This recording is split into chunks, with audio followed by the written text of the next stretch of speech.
Setting up a unit type and the corresponding units for a new site in Storeganise only takes a few minutes. First, log into your Storeganise management portal and click on your new site. In the Overview tab, you'll see a guide called Complete Your Site Setup. Click on the Add the First Unit Type button. A window will open with a simple 3-step guide to quickly create your first unit type and units. In the first step, enter the description of your unit type by providing a title and a subtitle. Next, select any related unit features you have previously created and choose a new image. If you don't have any illustrations or pictures, you can use the default Storeganise image. On the right-hand side, you'll see a preview of how this content will be displayed in your customer booking portal. Once you have filled out this information, click Next.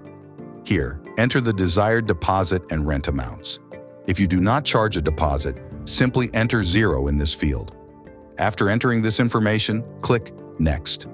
Finally, enter the information for the individual units. Start with the dimensions, width, length, and height of the units. Then, enter the floor that the units are on. By default, this will start at floor 1. The floor you enter for your units is important, as each floor has its own separate sitemap. Enter the names of the units.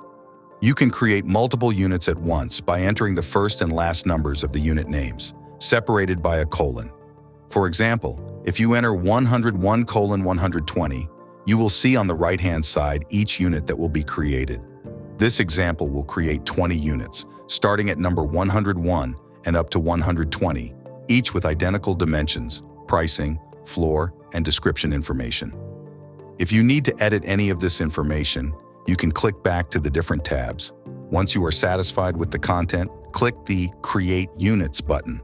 Just like that, you have created your first unit type and corresponding units at your new site. If you would like to create another set of units for a different unit type, click the plus button to go through this process again.